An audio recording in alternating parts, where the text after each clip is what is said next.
है कि इंसाफ का मतलब यह है कि वहां पर डिस्क्रिमिनेशन बीजेपी कर रही है, वहां डिस्क्रिमिनेशन सरकार कर रही है, लेकिन भगवान सजा दे रहा है किसको? टूरिस्ट को, जो दिल्ली में रह रहा है और जा रहा है वहां पर हर्षिल घाटी घूमने, भगवान सजा उसको दे रहे। मतलब मैं लगातार ये बात कह रहा हूं कि यदि भूकंप हो जाए, यदि इस तरह की आपदा आ जाए, तो हम यही कहते हैं कि भगवान हमसे क्रोधित है, न जाने किस पाप की सजा दे रहे हैं। हाँ। ये तो आम हिंदुस्तानी के दिमाग में ये बात रहती है, आप भी यही बात कहते हैं। हर आम हिंदुस्तानी जो गीता पढ़ता है वो ये कहता है कि जैसा आप कर्म करेंगे वैसा भुगतेंगे। तो वहां पे जो गया हुआ व्यक्ति, उसका क्या कर्म था? मैंने कहा तो सही कि हम हिंदुस्तानियों के जहन में, हिंदुओं के जहन में यही बात होती है कि जब भी हमारे साथ कुछ अप्रिय घटनाएं होती है, हम यही कहते हैं कि इस तरह की अप्रिय घटनाओं को इंसाफ से नहीं जोड़ा जा सकता। हमें मिल रही है। तो आप ये कह दीजिए कि फिर वो जो हज यात्रा में 1300 लोग पिछली बार मारे गए थे, शायद संख्या इससे ज्यादा भी थी, वो इंसाफ था? कहा वो खुदा का इंसाफ था। अभी भी अपने लाइन पे कायम हूं कि हमारे जहन में यही बात होती है कि जब भी हमें कोई इस तरह की मतलब हज यात्रा में भीड़ बहुत ज्यादा हो गई थी, हज यात्रियों की संख्या ज्यादा हो गई थी, वहां पर अव्यवस्थाओं की कोई गलती नहीं है, वहां खुदा ने इंसाफ कर दिया था, तो 1300 लोगों की मौत हो गई। ये संजीव कौशिक कह रहे हैं। ये खुदा, ये भगवान का इंसाफ सिर्फ थराली में क्यों दिखता है, हज यात्रा में क्यों नहीं दिखता? किसे हमसे पूछ रहे हैं? हाँ संजीव जी, आप ही से पूछ रहा हूं। मतलब हज यात्रा में 1300 लोगों की मौत, ये भगवान ने इंसाफ कर दिया। एक लाइन में जवाब दीजिएगा, अमितोष भाई के पास जा रहा हूं। मैंने कहा कि हज यात्रा में क्या इस तरह से भेदभाव करने की बात होती है क्या? आप मुझे बताइए ना। मैं कह रहा हूं कि हिंदुस्तान में मैं बताऊं, एक मिनट काफी साहब दे रहा हूं। वहां पे सर भेदभाव की तो बात ऐसी है कि वहां तो सब जा ही नहीं सकते। मुझे बता दीजिए, सुनिए ना संजीव जी, वहां पे आप हिंदू है ना, आप जाके दिखाइए हज यात्रा में, टिल द टाइम आप कन्वर्ट ना हो जाए, आप जाके दिखाइए हज यात्रा में, और आप कह रहे भेदभाव नहीं होता। शादाब जी आ रहा हूं आपके पास। अनुराग भाई, हिंदुस्तान में खास करके उत्तर प्रदेश की बात कर ले, उत्तराखंड की बात, मैं बताता हूं, क्योंकि आप दूसरे धर्म पर नहीं बोल पाएंगे Sanjeev. It is very easy कि धराली में मारे गए लोगों पर बोल दिया जाए, सरकार पर ठीकरा फोड़ दिया जाए, क्योंकि वहां पर अवैध मस्जिदें या अवैध मजारें हटा दी गई या अवैध मंदिर हटा दिए गए, तो हिंदू धर्म के बारे में बोल दिया जाए। इट इज वेरी इजी, लेकिन आप हज यात्रा पर नहीं बोलेंगे। अमितोष पारिक जी, ये मतलब हमारे देश में अब जो हादसे होंगे या जो त्रासदियां आएंगी, इसको भी कैटेगराइज किया जाएगा कि उन पर जुल्म हो रहे थे, देखो भगवान ने क्या सजा दी आपको। काजमी साहब, इसके बाद आपको। अनुराग, बहुत हास्यपदक और दुर्भाग्यपूर्ण हो चुका है इस देश के अंदर में कि कल तक हम डिबेट आप ही के माध्यम से कर रहे थे कि एजुकेशन का राजनीतिकरण करा जा रहा है, और आज ये स्तर इतना गिर गया समाजवादी पार्टी का, विजनलेस पार्टी का, कि आज ये समझ में आ गया कि नेचुरल कैलेमिटी को भी हिंदू और मुसलमान करके बता दिया गया है। ये समाजवादी पार्टी हो चुकी है, और ये रीजनल पॉलिटिकल पार्टीज, मैं हमेशा कहता हूं कि जो रीजनल पॉलिटिकल पार्टीज है वो इस देश के अंदर में कभी विकल्प नहीं बल्कि मजबूरी बन के आई है, और वो मजबूरी क्या है वो इन लोग के नेता ने दिखा दी। बड़ी हैरानजनक बात है कि यहां पर बैठे हुए पैनल में अशोक यादव ये कहने से कतराते रहे कि उन्होंने गलत नहीं कहा। क्यों? क्योंकि इनकी पार्टी का एक स्टैंड है। क्या स्टैंड है अशोक? अनुराग, जब जब किसी भी तरीके से हिंदू और मुसलमान करा गया हो या दलित और पिछड़ा वर्ग की बात करी हो, इन्होंने हमेशा निजी कहते हुए टाल दिया। क्यों? क्योंकि एसटी हसन ने, महबूब अली ने जब कहा था कि हम जब पॉपुलेशन में बढ़ जाएंगे तो यही जो राज कर रहे हैं ये खत्म हो जाएंगे, जो हिंदू को टारगेट किया था, तो एसटी हसन ने कहा था ये उनका निजी बयान है। यही अखिलेश यादव करते हैं, यही अशोक यादव करते हैं, और निजी बयान के आड़ में जो कहना है वो कह देते हैं। तो मैं एक सवाल आपके माध्यम से उठाता हूं। चलिए, भारत के अंदर में तो आप हिंदू मुसलमान ढूंढ लेते हैं सेक्युलरिज्म के आड़ में, लेकिन लीबिया में क्या हुआ? लीबिया में क्या हुआ? क्या होता है अर्थक्वेक जब सीरिया और टर्की में आता है, जहां पर एक ही मजहब को पालने वाले लोग मरते हैं? क्या होता है जब लीबिया में स्टोर्म आता है? क्या होता है जब साइक्लोन शाहीन ओमान में आ जाता है? लेकिन वहां पर कौन है, वहां कौन सा मजहब है? नेपाल का फजील अहमद जी। लेकिन क्या है दिक्कत? जापान में त्रासदी आई, मैं ये नहीं कह रहा जी, धर्म के हिसाब से क्या है दिक्कत है कि धर्म को आस्था का प्रतीक बता दे। बिल्कुल। क्या है अनुराग, धर्म के नाम पर आस्था बोल दीजिए, और आस्था क्या है कि हिंदू, अभी तो ये भी कैजुअलिटी नहीं आई है कि मरे कौन है, कौन से धर्म के हैं, क्या मजहब है, क्या रहने वाले। लेकिन अगर कोर्ट की बात करते हैं अनुराग, मैं एक पॉइंट कहकर अपनी बात समाप्त करता हूं। अगर हम कोर्ट की बात करते हैं तो 2006, 2009, 2024 1 अक्टूबर को सुप्रीम कोर्ट ने कहा कि जो भी इलीगल इंक्रोचमेंट होगा, चाहे मंदिर होगी, मस्जिद होगी, दरगाह होगी, गुरुद्वारा, सबको हटाया जाएगा। और इसीलिए वो हटाया भी जाता है, लेकिन इनकी वहां पे चुप्पी हो जाती है और यहां पर मरते हुए लोगों पे राजनीति करते हैं। ये शर्मनाक हालत हो इस पार्टी की भी हो चुकी है। नहीं, वो कानूनी बातें और हमारे देश में क्या संवैधानिक इसका क्या अधिकार है। काजमी साहब, बस एक सेकंड बस अपनी बात पूरी करके मैं आपको टॉस कर दे रहा हूं, फिर उसके बाद अशोक जी आपके पास आऊंगा, फिर शादाब जी आपके पास। फाजिल भाई थोड़ा सा वेट। भाई सारी बात अपनी जगह, लेकिन हमारे देश में जब कोई अपना किसी को खोद, भाई हमारे देश में हिंदू मुस्लिम सब भाई, सब ये मानते हैं और इस देश का रहने वाला व्यक्ति, हम किसी न किसी तरीके से उससे जुड़ाव रखते हैं, कुछ नहीं तो भारतीयता के ही नाते हमारा उससे कोई ना कोई भाव जुड़ा हुआ है। और वहां पर लोग मर जा रहे हैं और लोग कह रहे हैं इंसाफ हो गया, इंसाफ हो गया। काज़मी साहब। हाँ देखिए अनुराग जी, बड़ी विडंबना है। हमारी उनके लिए संवेदनाएं होनी चाहिए थी कि इतने हम संवेदनहीन हो गए हैं कि हम इन प्राकृतिक आपदाओं को भी ईश्वर की नाराजगी और उनका प्रकोप की तरफ लेके जाते हैं, और वो भी एक नहीं, लेकिन काज़मी साहब किसी दूसरे धर्म से जापान में भी त्रासदी आई, तुर्की में भी आया, किसी ने तो नहीं बोला कि ये भगवान का इंसाफ है। मैं वही कहना चाहता हूं आपसे कि इन लोगों को ये महसूस करना चाहिए। दरअसल 60 साल कांग्रेस ने और उसके बाद इन लोगों ने मुसलमानों को इन्हीं बातों से बहलाया है कि गैर जरूरी बातें की हैं, गैर इस्लामिक बातें की हैं, अनलॉजिक बातें की हैं, और उन्हें वर्गला के डरा के आरएसएस से, बीजेपी से अब इन्हें यह लग रहा है कि मुसलमानों को इस तरह से फिर भ्रमित करो।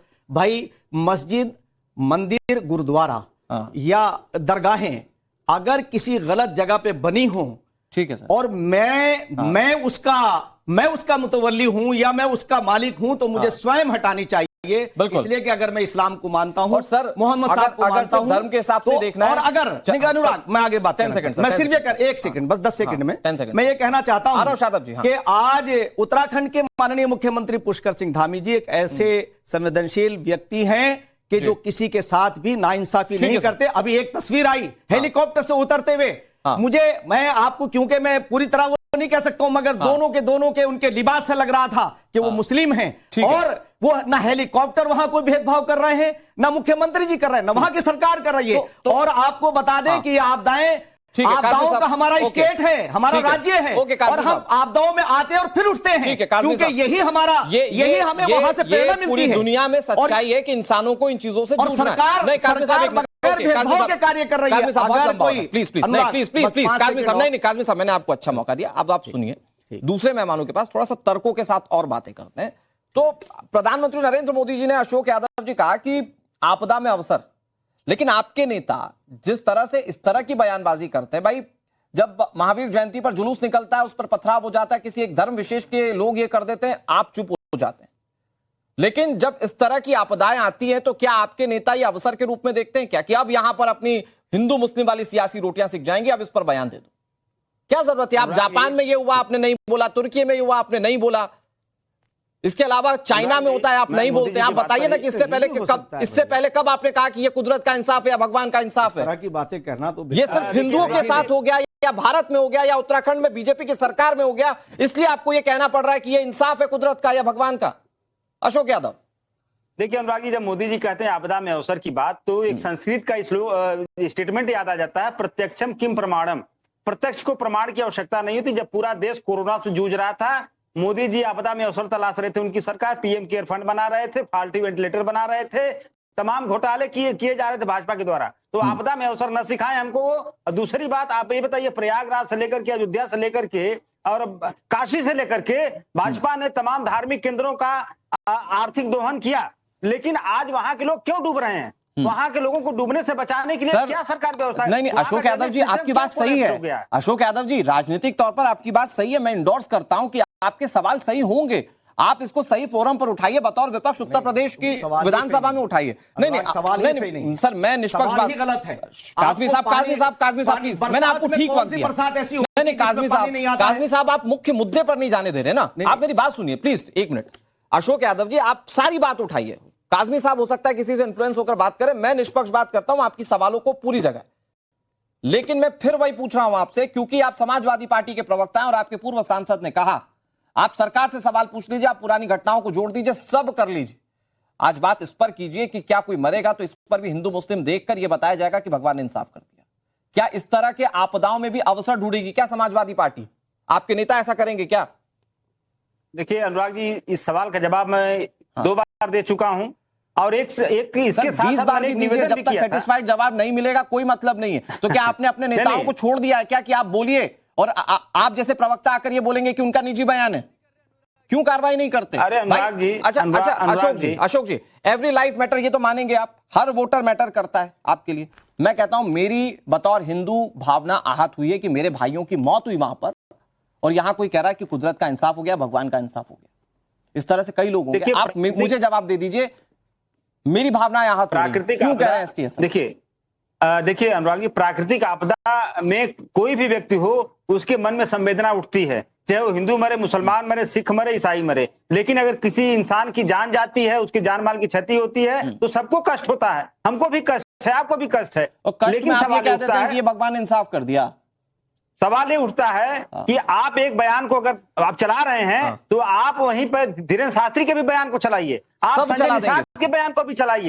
मैं बुरा नहीं मानूंगा, लेकिन आप धीरेन्द्र शास्त्री को बयान को चलाइए। जो श्रद्धालु मारे गए थे वो मारे सब बोलेंगे तो एसटीएसएन भी बोल देंगे। मोक्ष की प्राप्ति हुई है। धीरेन्द्र शास्त्री जो कहा था कि मोक्ष की प्राप्ति हुई श्रद्धालुओं को, नहीं, लेकिन ये ठीक है शादाब जी, मुझे लगता है कि अंदर में भी ये लगा था कि बीजेपी शरिया के साथ खिलवाड़ करी इसलिए कोविड आ गया। काटिए मत अनुराग जी, अशोक जी के बाद मेरा नंबर है। अच्छा फाजिल भाई कह लीजिए भाई। मैं शादाब जी थोड़ा सा वक्त दे दीजिए, फाजिल भाई कह दे। अच्छा फाजिल भाई सुनिए, सवाल तो सुन लीजिए। फाजिल भाई सवाल तो सुन लीजिए। मैं कह रहा हूं कि फिर ऐसे बढ़ते बढ़ते तो कल कोई सड़क पर भी मर जाएगा तो कहेंगे भगवान ने इंसाफ कर दिया। सवाल आ चुका है, टाइम खराब मत कीजिए, सुन लीजिए। सर टाइम कौन खराब कर रहा है? आपको सुनने के बाद देश की जनता समझ रही है। अभी आपने कहा कि हमारे हिंदू भाई, ये शब्द अच्छा ठीक है, मुसलमान आपका भाई नहीं है।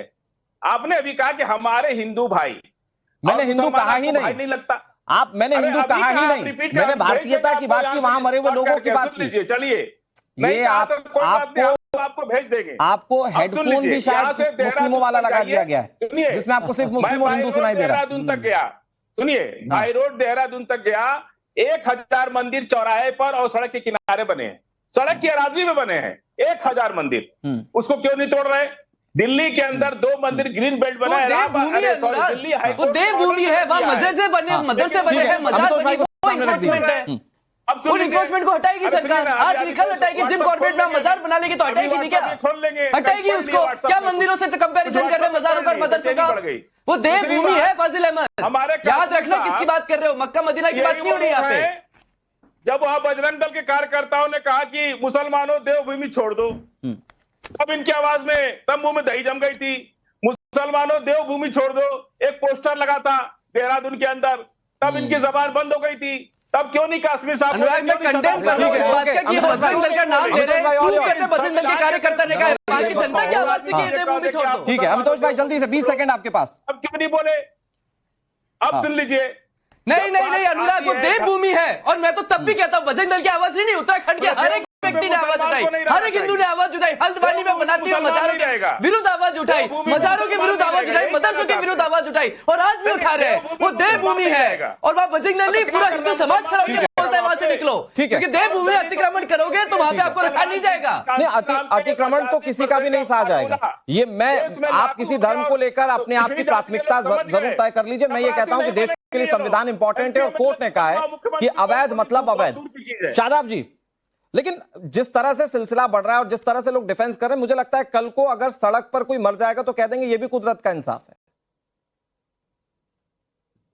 देखिए अनुराग जी, हम आज उत्तराखंड के तमाम लोग, मैं फिर कह रहा हूं, बहुत आहत हैं इसके ऊपर, जिससे समाजवादी पार्टी को माफी मांगनी चाहिए थी। उनको कहना चाहिए था कि दैवीय प्राकृतिक आपदा है और इसमें जो लोगों की जिंदगी गई है ये सब देश के लोग हैं, ये हमारे लोग हैं जो जा रहे हैं। लाइन ये होनी चाहिए थी कि इस तरह की घटिया बात नहीं कहने वाले की हम कंडेम करते हैं, लेकिन ये शब्द सुनाई नहीं दिए। बदकिस्मती इस बात की है कि यादव जी यहाँ बोल रहे हैं, वो पहले भी जानते हैं समाजवादी पार्टी उत्तराखंड के लोगों को दंश दे चुकी है। जब उत्तराखंड आंदोलन चल रहा था तो हमारी बहन बेटियों के साथ बलात्कार हुए और उससे उत्तराखंड में समाजवादी पार्टी का चूपड़ा साफ हो गया। आज ये हमारे दिलों पे हमारे बच्चे मर रहे हैं यार के लिए, आप लोग इंतजार कर रहे हो। आपको हिंदू मुस्लिम दिख रहा है, शर्म खत्म हो गई आपकी। आपको संजय निषाद के बारे में नहीं बोलना है। क्या